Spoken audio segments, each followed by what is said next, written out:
Hello बच्चों, आप सभी का स्वागत है एजुकेटर शिक्षा के ऑनलाइन यूट्यूब चैनल पर। तो मैं हूं पंकज वर्मा।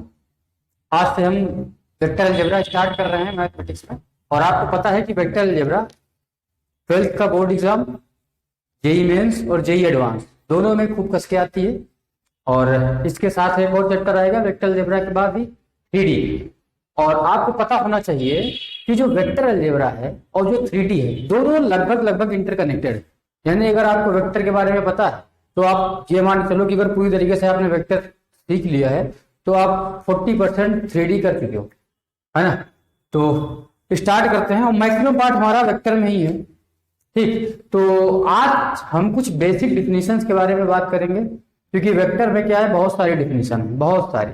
तो आपको पहले वो डिफिनीशन सीख लेनी है, देख लेनी है क्या है, और उन वो जो आपके कीवर्ड्स हैं उनका मतलब मीनिंग समझ में आना चाहिए, और उसको हम लोग कैसे यूज करेंगे। क्योंकि जब कभी कभी क्या होगा, क्वेश्चन में आपको डायरेक्ट, मैंने बोला कि आपको मैंने पढ़ा रखा है वहां पे, देखो आपको पता ही नहीं क्या होता है।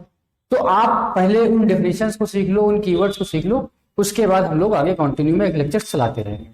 तो आप सबने वेक्टर के बारे में थोड़ा बहुत तो पढ़ ही रखा होगा, नहीं पढ़ रखा होगा तो कोई बात नहीं, इंट्रोडक्शन से ही स्टार्ट करने वाले हैं। तो बगैर टाइम वेस्ट करे हुए स्टार्ट करते हैं। सबसे पहले वेक्टर अलजेब्रा होता क्या है। पहले तो आपको दो बातें पता होनी चाहिए कि ये वेक्टर क्या चीज है। अगर कोई क्वांटिटी है वेक्टर, तो हम लोग उसको वेक्टर ही क्यों बोलते हैं, है ना। तो पहली बात आपको पता होना चाहिए, आप सबने फिजिक्स में पढ़ रखा है कि कुछ जो भी फिजिकल क्वांटिटीज होती हैं, कुछ फिजिकल क्वांटिटी ऐसी भी होती है जिनको रिप्रेजेंट करने के लिए हमको मैग्नीट्यूड के साथ डायरेक्शन की भी जरूरत पड़ती है। बात क्लियर। ऐसी फिजिकल क्वांटिटीज जिनको रिप्रेजेंट करने के लिए आपको मैग्नीट्यूड के साथ साथ डायरेक्शन की भी जरूरत पड़े, वो क्या होती थी, वेक्टर होती थी। तो सेम यहाँ पे भी भाई जो डिफिनेशन है उसमें तो थोड़ी ना चेंज कर दोगे, चाहे आप मैथ में पढ़ लो चाहे फिजिक्स में पढ़ लो। तो एक ऐसा वेक्टर, एक ऐसी क्वांटिटी जिसको रिप्रेजेंट करने के लिए मैग्नीट्यूड और डायरेक्शन दोनों की जरूरत पड़े।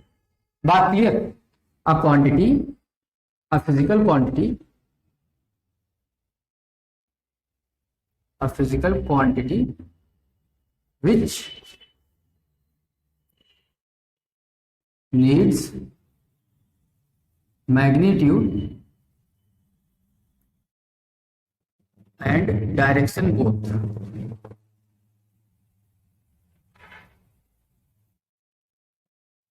एक ऐसी क्वांटिटी जिसको मैग्नीट्यूड और डायरेक्शन दोनों चाहिए, वही क्या होती है, वेक्टर होती है।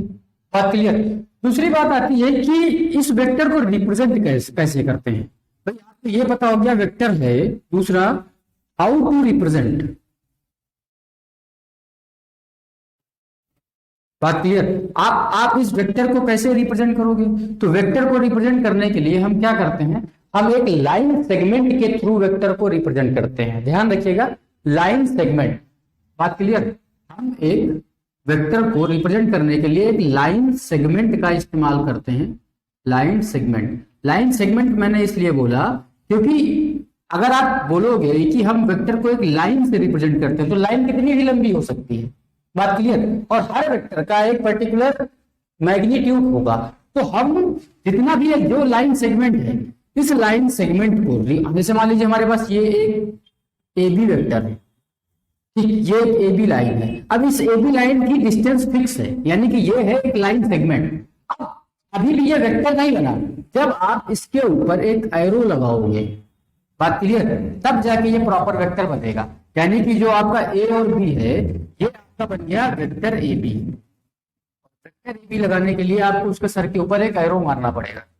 ठीक, अगर आपको इसका मैग्नीट्यूड निकालना हो तो आप इस लाइन ए बी का स्केल उठाओ, मेजर कर लो जितना भी है, और मैग्नीट्यूड को रिप्रेजेंट करने का तरीका क्या है, ये आप लिखोगे मॉड ऑफ ए बी, है ना। जो आपका ए बी वेक्टर है, इसका जो भी मॉड होगा उसी को हम लोग रिप्रेजेंट कर देते हैं मॉड ऑफ ए बी। बात क्लियर। तो वेक्टर को रिप्रेजेंट करने के लिए आपको एक लाइन सेगमेंट की जरूरत पड़ती है, और लाइन सेगमेंट में क्या लगाना होता है, एक एरो लगाना है। एरो में जब आप एरो मारोगे तो आपको फिर से दो कंडीशन मिलेगी, एक तो ये मिल जाएगी, एक ये मिल जाएगी। तो ये आपका क्या, इसको हम लोग बोलते हैं टेल, या फिर इसको हम लोग स्टार्टिंग पॉइंट बोलेंगे, है ना। ये आपका हेड होता है वेक्टर का, या फिर इसको अपन लोग टर्मिनल पॉइंट बोलेंगे। बात क्लियर। तो जो आपको अगर मैंने किसी भी क्वेश्चन में बोला, जरूरत पड़ी, मैंने बोला कि ये वेक्टर का टर्मिनल पॉइंट है, तो आपको समझ में आ जाना चाहिए वेक्टर का हेड होगा, यानी कि वेक्टर ए से स्टार्ट हो रहा होगा और बी तक जा रहा होगा। बात क्लियर? तो ये बात आपको ध्यान रखना है, कोई समस्या नहीं होनी चाहिए इसमें। दूसरी बात कि अगर ये वेक्टर है तो मान लीजिए वेक्टर के लिए हमको डायरेक्शन और मैग्नीट्यूड दोनों की जरूरत पड़ी, तो अगर हमारे पास कोई ऐसी क्वांटिटी हो जिसमें सिर्फ डायरेक्शन हो या सिर्फ मैग्नीट्यूड हो, तो उसके लिए हम लोगों के पास एक और होती है क्वांटिटी जिसको हम लोग बोलते हैं स्केलर क्वांटिटी। ये कौन सी होती है क्वांटिटीज? ऐसी फिजिकल क्वांटिटी होती हैं जिनको रिप्रेजेंट करने के लिए ओनली मैग्नीट्यूड की जरूरत पड़े, ओनली मैग्नीट्यूड नीडेड। बात क्लियर? ऐसी क्वांटिटी जिसको रिप्रेजेंट करने के लिए कि आपको केवल मैग्नीट्यूड की जरूरत पड़ती है, वो हमारे पास क्या है? स्केलर क्वांटिटी है। बाकी आप लोग इसके बारे में बहुत सारा पढ़ चुके हो। स्केलर क्वांटिटी क्या होती है? वर्क हो गई, फोर्स हो गया, ये हो गया, वो हो गया। फोर्स आपका डायरेक्शन चाहिए, वेक्टर बन गया। वर्क आपका क्या बन गया?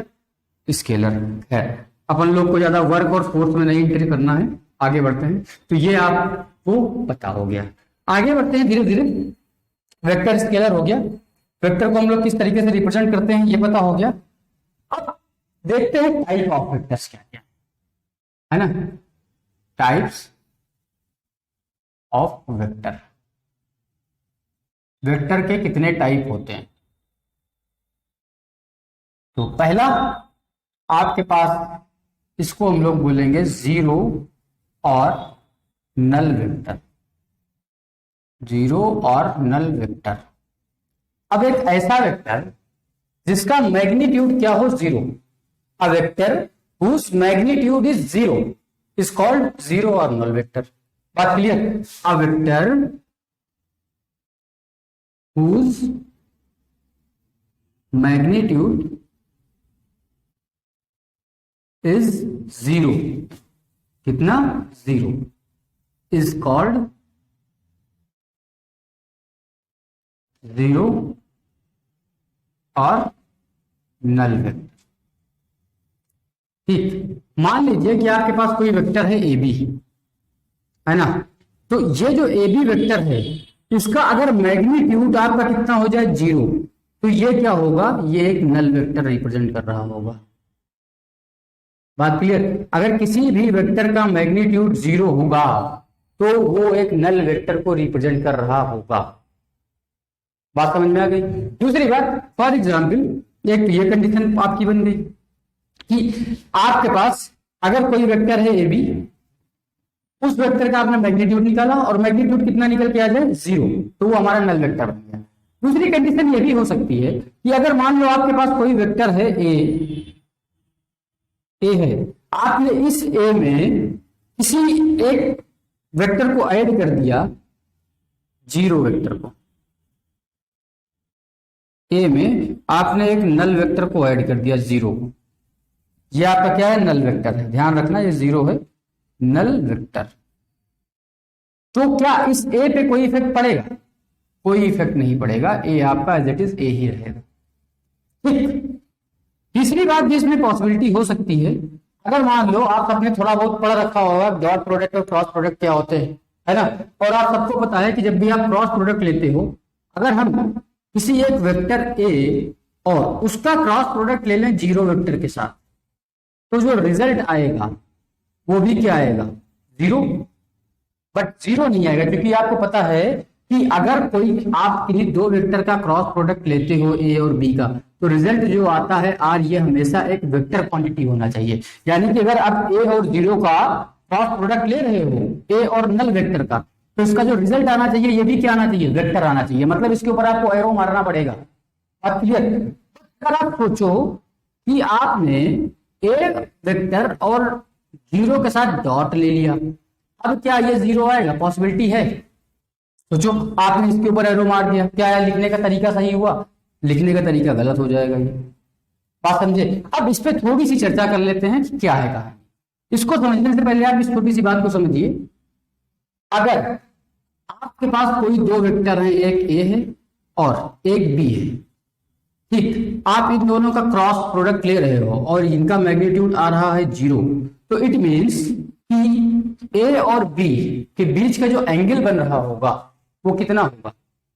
तीन कंडीशन पॉसिबल है, या तो ए जीरो हो, या तो मॉड ऑफ ए जीरो हो आपका, या फिर आपका मॉड ऑफ बी जीरो हो, या फिर आपका इन दोनों के बीच का जो एंगल बनता है थीटा वो आपका 0 डिग्री हो। बात समझे, तभी इस वेक्टर का ए क्रॉस बी जीरो मिलेगा। बात क्लियर हो गई। अब दूसरी बात कि अगर आप सोच के देखो ए क्रॉस बी क्या होता है।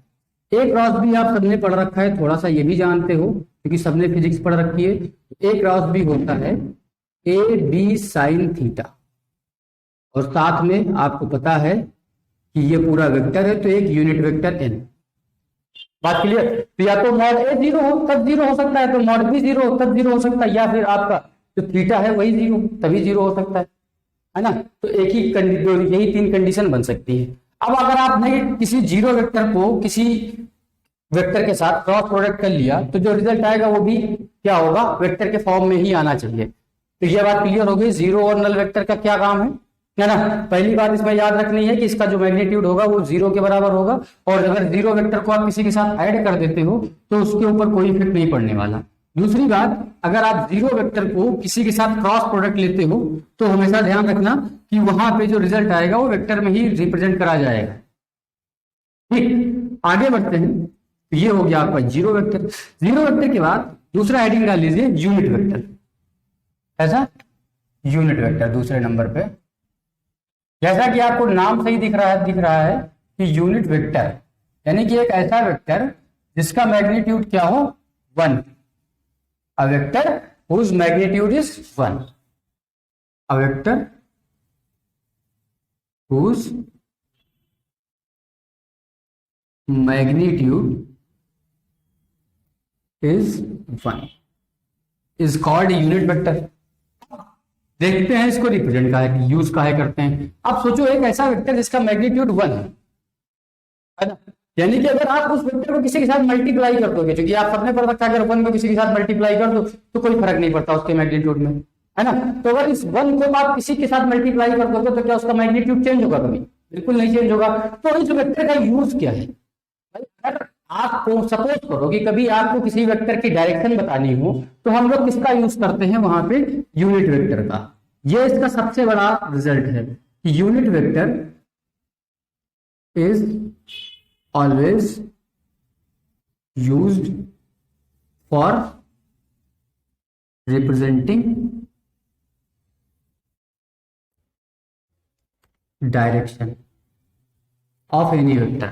जिस वेक्टर की आपको डायरेक्शन रिप्रेजेंट करनी है उसके लिए हम लोग इसका यूज कर लेते हैं। सपोज करो, मान लो हमारे पास कोई वेक्टर है ए बी, है ना, कोई वेक्टर है हमारे पास ए बी। अब इस वेक्टर का अगर मैग्नीट्यूड 1 हो जाए तो ये क्या हो गया? ये बन गया हमारा यूनिट वेक्टर बन गया। कोई समस्या? अब अगर सोचो कि इस ए बी वेक्टर को आपको मान लीजिए कि आपको गिवन है अ वेक्टर ए बी, आपको हमने एक वेक्टर ए बी दे दिया और आपसे बोला कि फाइंड इट्स यूनिट वेक्टर। आपको इसका यूनिट वेक्टर फाइंड करना है। तो कैसे हम लोग निकालते हैं? निकालने का तरीका देखिएगा। आपके पास वेक्टर ए बी है, आप इसका पहले तो मैग्नीट्यूड निकाल लो। मैग्नीट्यूड निकाल लिया और आपको पता है इसका मैग्नीट्यूड क्या हो जाएगा? मॉड ऑफ ए बी, ये उसका मैग्नीट्यूड हो गया। जब आप इसका यूनिट वेक्टर निकालने के लिए जाओगे तो लिखोगे ए बी के ऊपर एक कैप, इसको हम लोग रीड करते हैं ए बी कैप। ठीक, और ये ए बी कैप किसके बराबर होगा? ये होगा वेक्टर ए, यानी कि वेक्टर ऑफ दिस, ये जो वेक्टर है आपका वेक्टर ए बी, क्योंकि आप ए बी का ही वेक्टर निकाल रहे हो, ए बी का आप यूनिट वेक्टर निकाल रहे हो, तो वेक्टर ए बी अपॉन में इसी ए बी वेक्टर का मॉड, यानी कि मॉड ऑफ ए बी। बात क्लियर? तो ये बात आपको क्लियर होनी चाहिए कि अगर किसी भी वेक्टर का आपको मॉड निकालना है, और सॉरी किसी भी वेक्टर का अगर आपको यूनिट वेक्टर निकालना है तो आप उस वेक्टर को रखो ऊपर, नीचे उसका मॉड। सपोज करो कल को आपको मिल जाए अगर वेक्टर ए का आप निकाल दो यूनिट वेक्टर, तो आपको पता है कि इसको हम लोग ए कैप से रिप्रेजेंट कर लेंगे और वेक्टर ए को उठा के पहले ऊपर रख लो, रख लिया और नीचे ए का मॉड ले लिया और आपको क्या मिल गया, यूनिट वेक्टर मिल गया। अब जरा सा सोचो इसी को, अगर मान लो अपन लोग इधर ए वेक्टर को छोड़ लेते हैं और इधर मल्टीप्लाई कर लेते हैं A cap into mod of ए का, है ना, कर लिया। अगर आप सोच के देखो थोड़ी सी बात कि ये जो मॉड ए है ये तो मैग्नीट्यूड हुआ ना, ये मैग्नीट्यूड हुआ।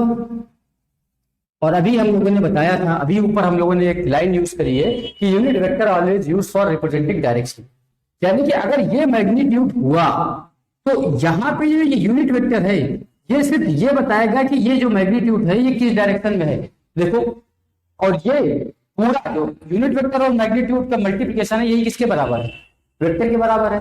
बात क्लियर। तो अगर आपको किसी वेक्टर को रिप्रेजेंट करना है तो आप क्या करोगे, उस वेक्टर को जब रिप्रेजेंट करोगे तो उसी वेक्टर का यूनिट वेक्टर होना चाहिए, इनटू में उसका मैग्नीट्यूड होना चाहिए।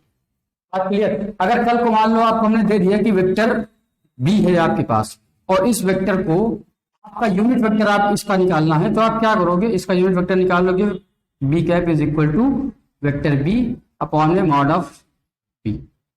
बात क्लियर, निकल जाएगा। अब आपने मॉड निकाल लिया, ए निकाल लिया, बी निकाल लिया, तो जो भी चीजें आप निकाल सकते हो, इसमें कोई समस्या की बात नहीं है। आगे बढ़ते हैं, ये आपका हो गया यूनिट वेक्टर। तो आपको क्या करना है, इस यूनिट वेक्टर को थोड़ा सा याद रखना है, ठीक, क्योंकि याद नहीं रखोगे तो काम नहीं बनेगा। देखते हैं आगे किस तरीके से। अगर मान लेते हैं थोड़ी सी चर्चा और, क्योंकि आप सबने थोड़ा बहुत फिजिक्स 11th में पढ़ रखी होगी वेक्टर के बारे में, वहां पे वेक्टर थोड़ा बहुत पढ़ रखा होगा, इसलिए हम देख लेते हैं इसी समय। मान लो आपको हमने कोई वेक्टर दे दिया ए, और ये ए वेक्टर है आपके पास a1 i cap plus a2 j cap plus a3 k cap, ठीक। ये आपका ऑर्थोगोनल वेक्टर है। अभी हम लोग आगे इसकी चर्चा करेंगे, लेकिन आप सबने थोड़ा बहुत पढ़ रखा है इसके बारे में, इसलिए मैं इसके बारे में यही बता रहा हूं थोड़ा सा। तो अगर मान लो आपके पास ये वेक्टर दिया हुआ, आपसे बोल दिया जाए कि इसका आपको यूनिट वेक्टर निकालना है, तो कैसे निकालोगे आप? पहले तो आप इसका मॉड निकाल लो, mod of A. Mod of A कैसे निकालते हैं हम लोग, अंडर रूट लो, और ये जो यहाँ पे a1 है, a2 है, a3 है, इन सब का आपको क्या कर लेना है, स्क्वायर। बात clear, a1 square plus a2 square plus a3 square, है ना, ठीक। आपका मॉड निकल गया। अब आपको अगर ए कैप निकालना हुआ, ए कैप कैसे निकालोगे, वेक्टर ए, यानी कि वेक्टर ए हमारे पास क्या है, जो भी है, और अपॉन में मॉड ऑफ वेक्टर ए आपको लेना है।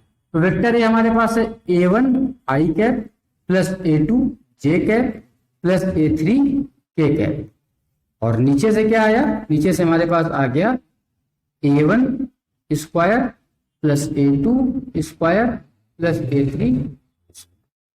बात क्लियर। तो ये हमारे पास क्या बन गया, इस वेक्टर का एक यूनिट वेक्टर।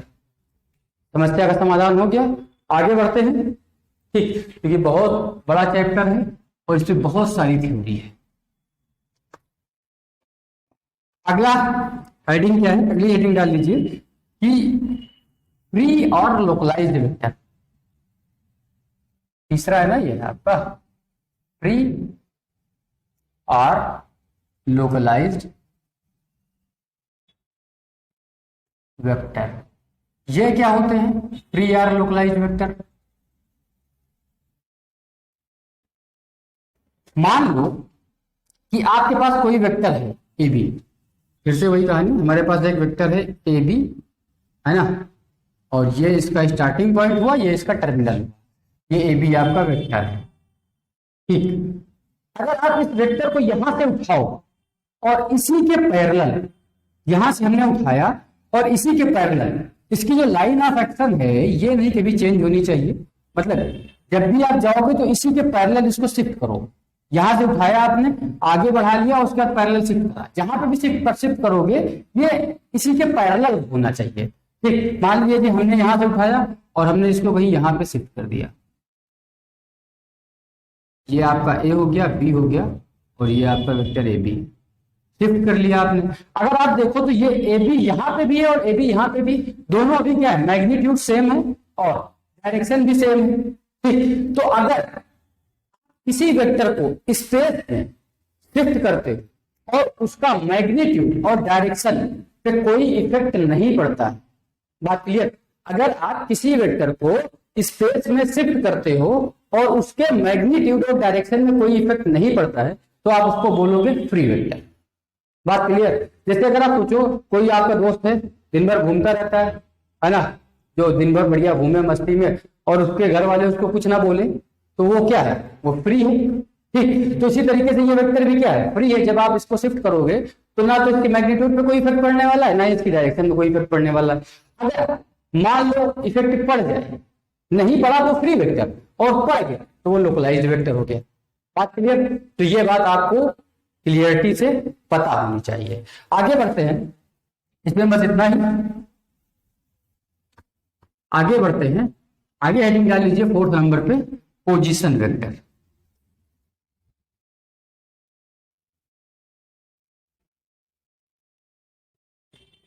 पोजीशन वेक्टर है ना। पोजीशन वेक्टर क्या होता है भाई, ये भी आपको पता होना चाहिए। मान लो आपको हमने कोई एक पॉइंट दे दिया, ठीक, कुछ ऐसे देख लेते हैं। ये मान लो आपके पास एक एक्स वाई कोऑर्डिनेट है, ये एक्स एक्सिस है, ये वाई एक्सिस है, और यहाँ पे हमने आपको एक पॉइंट दे दिया ए और एक पॉइंट दे दिया बी, और इन दोनों को हमने ज्वाइन कर दिया, और ये आपके पास वही पुराना वेक्टर है ए बी, है ना, ए बी वेक्टर। ठीक, अब अगर ये आपका ओरिजिन हो गया एक्स एक्सिस वाई एक्सिस पे आपको, अगर अब आप इस वेक्टर ए बी का, जो आपके पास ये वेक्टर ए बी है, इसको आप ओरिजिन के रिस्पेक्ट में देखते हो, यानी इस वेक्टर में कितने पॉइंट है, 2 पॉइंट है, एक पॉइंट ए है स्टार्टिंग पॉइंट, और एक पॉइंट बी है जो है आपका टर्मिनल पॉइंट। अगर आप इन पॉइंट्स को इस ओरिजिन के रिस्पेक्ट में देखो, है ना, तो ये जो आएंगे इसको हम लोग बोलेंगे position vector of A. Small A से डिनोट कर लो, इसको बोलेंगे पोजीशन वेक्टर ऑफ बी। बात क्लियर। तो इसको हम लोग लिखते हैं ओ ए और इसको लिखते हैं ओ बी। ये बात क्लियर होनी चाहिए आपको। पहली बात हमने क्या बोला, हमने ये बोला किसी भी पॉइंट की लोकेशन ओरिजिन के रिस्पेक्ट में, location of any point with respect to origin is called position vector. बात क्लियर। डिफिनेशन आप लिख लोगे, location of any point with respect to origin is called position vector. Position vector को represent करने का तरीका यह है कि जैसे आपके पास कोई एक वेक्टर था ए बी को आपने एक टर्मिनल को मैच किया ओ से, और ये आ गया आपका, इसको हम लोग लिखेंगे ओ ए वेक्टर। ओ ए वेक्टर हमने स्मॉल ए से डिनोट कर लिया है। ये आपके पास ओ से बी तक की जो डिस्टेंस है ये बनेगी O B, position vector O B, और ये क्या हो जाएगा, वेक्टर बी के बराबर। ठीक, अगर मान लो आपके पास हमने दिया है कि ए बी वेक्टर को आपको लिखना है इन पोजीशन वेक्टर फॉर्म, तो जो ए बी वेक्टर है ये लिखा जाएगा position vector of B minus position vector of A. ठीक, यानी कि जो ए बी है ये आपके लिए बन गया बी माइनस का ए। ये बात आपको पता होनी चाहिए। ठीक, अगर मान लो आप इसको ऐसे भी लिख सकते थे, A B is equal to position vector आपने क्या माना है ओ ए और ओ बी, तो आप इसको ऐसे भी लिख सकते थे position vector of O B minus O A. जैसा आपको उचित लगे, अच्छा लगे, वैसे आप लिख सकते हैं, किसी को कोई समस्या नहीं होनी चाहिए। मान लो हमने आपको दे दिया कि आपके पास एक वेक्टर था एम एन, आप इसको अगर लिखो तो इसको क्या लिखोगे, इसको लिखोगे O N minus O M. बात क्लियर। अगर आप इसको और अच्छा लिखोगे तो क्या लिखोगे, vector N minus vector M. तो ये आपका क्या बन गया, ये बन गया हमारे पास पोजीशन वेक्टर एम एन, है ना। तो इस तरीके से आपको पता होना चाहिए पोजीशन वेक्टर को किस तरीके से हम लोग रिप्रेजेंट करते हैं और इसका सिग्निफिकेंट क्या होता है और किस तरीके से हम लोग लिखते हैं। दूसरी बात आपको जो सबसे काम की चीज यहाँ भी पता होना चाहिए कि अगर किसी वेक्टर को आपको पोजीशन वेक्टर के फॉर्म में लिखना है तो क्या लिखेंगे, ए बी वेक्टर है तो पहले बी वाला आएगा, है ना, पोजीशन वेक्टर ऑफ बी, फिर ए वाला आएगा। बात क्लियर। तो ए बी को अगर हम लोग लिखेंगे तो क्या लिखेंगे, position vector of B minus position vector of. बात क्लियर। तो ये गलती मत कीजिएगा। आगे बढ़ते हैं इसमें। अगला जो टाइप है हमारे पास है इक्वल वेक्टर। कैसे वेक्टर, इक्वल वेक्टर। जैसा कि नाम से ही आपको दिख रहा है कि कैसे वेक्टर होंगे ये। नंबर आप लोग देख लेना, शायद 5वां या 6वां है, आई डोंट नो, भूल गया मैं। इक्वल वेक्टर, ऐसे वेक्टर जिनका मैग्नीट्यूड एंड डायरेक्शन दोनों कैसे हो, सेम। वेक्टर्स whose magnitude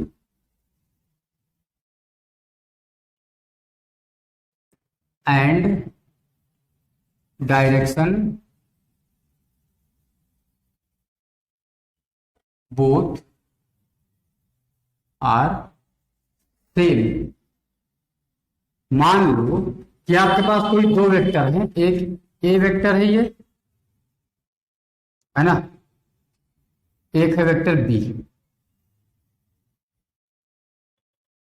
और इन दोनों वेक्टर का जो मैग्नीट्यूड है, magnitude of A is equal to magnitude of B, और डायरेक्शन आपको दिख रही है, डायरेक्शन तो सेम ही है क्योंकि दोनों पैरेलल है ना।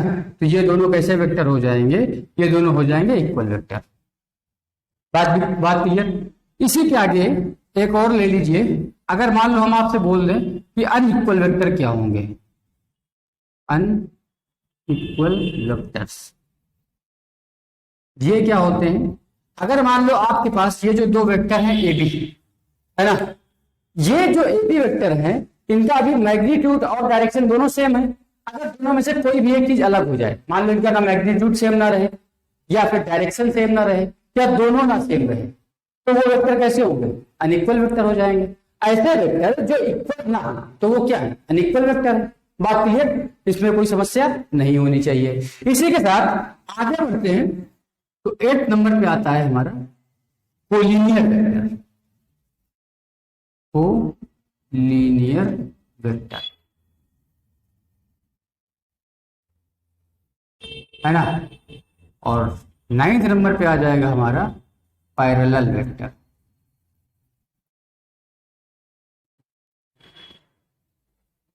और 10th नंबर पे आ जाएगा हमारा एंटी पैरेलल वेक्टर।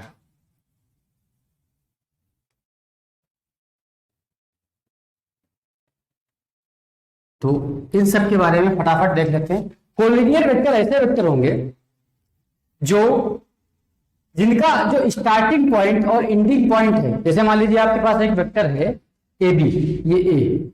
अब दो वेक्टर कोलिनियर तभी हो सकते हैं जब उनका स्टार्टिंग पॉइंट और एंडिंग पॉइंट सेम हो। बात क्लियर। तो इस कोलिनियर वेक्टर कैसे होंगे, ऐसे वेक्टर जिनका स्टार्टिंग पॉइंट और एंड एंडिंग पॉइंट यानी टर्मिनल पॉइंट, टर्मिनल पॉइंट, है ना, ये कैसे हो, सेम हो, तब जाके दो वेक्टर क्या होंगे, वो होंगे कोलिनियर वेक्टर। अब अगर सेम होगा तो ऑब्वियस सी बात है कि मान लो एक ए वेक्टर था आपका, अब बी वेक्टर भी आप यहां ना लगा के इसी के ऊपर लगा दो, यानी कि यहां से चला और यहां तक आ गया इसी के ऊपर। यानी कि अगर आप देखो तो इसी लाइन पे, ये जो आपने लाइन बना रखी है यहाँ पे, इसी के ऊपर ए वेक्टर भी है और उसी के ऊपर बी वेक्टर भी है, यानी कि स्टार्टिंग पॉइंट और जो टर्मिनल पॉइंट है दोनों सेम होंगे, तभी वो वेक्टर कैसे होंगे, कोलिनियर। अब अगर आप देखो कि अगर ये दो वेक्टर कोलिनियर हो रहे हैं तो ऑटोमेटिकली क्या है, पैरेलल है ना। भाई जहां से स्टार्ट हुए वहीं पे खत्म हो रहे, तो ऑब्वियस सी बात है पैरेलल होंगे। क्लियर। पैरेलल वेक्टर क्या होते हैं, ये भी आपको पता होना चाहिए कि दो ऐसे वेक्टर जिनकी डायरेक्शन सेम, बात क्लियर, ऐसे वेक्टर जिनकी डायरेक्शन सेम हो उन्हीं को हम लोग क्या बोलते हैं, पैरेलल वेक्टर। और एंटी पैरेलल वेक्टर क्या होते हैं, जिनकी डायरेक्शन अपोजिट, कितनी अपोजिट, 180 पे, यानी कि अगर एक वेक्टर ये इधर है तो दूसरा वेक्टर इसके जस्ट अपोजिट है। ये हो गया ए, ये हो गया बी, तो ये ए और बी कैसे वेक्टर हो जाएंगे? एंटी पैरेलल वेक्टर हो जाएंगे। बात क्लियर? तो हम लोगों ने आज 10 टाइप पढ़े, क्योंकि थ्योरिकल चैप्टर है, काफी ज्यादा थ्योरी है, तो पहले हम लोग कुछ थ्योरी कवर कर लेंगे 2 लेक्चर में, 3 लेक्चर में, उसके बाद फिर इसके न्यूमेरिकल्स वगैरह स्टार्ट करेंगे। तो आप लोग लगे रहिए, पढ़ते रहिए और वीडियो को देखिए। साथ में जितना भी मैंने थ्योरिकल चीज बताई उसको आप अपने उसमें नोट कर लीजिए, है ना, प्रॉपर नोट बनाइए, क्योंकि अगर थ्योरी नहीं आएगी वेक्टर 3D की तो ऑब्वियस सी बात है कि आप इसके न्यूमेरिकल्स नहीं कर पाओगे। तो चलता हूं, मिलता हूं नेक्स्ट वीडियो में। जय हिंद।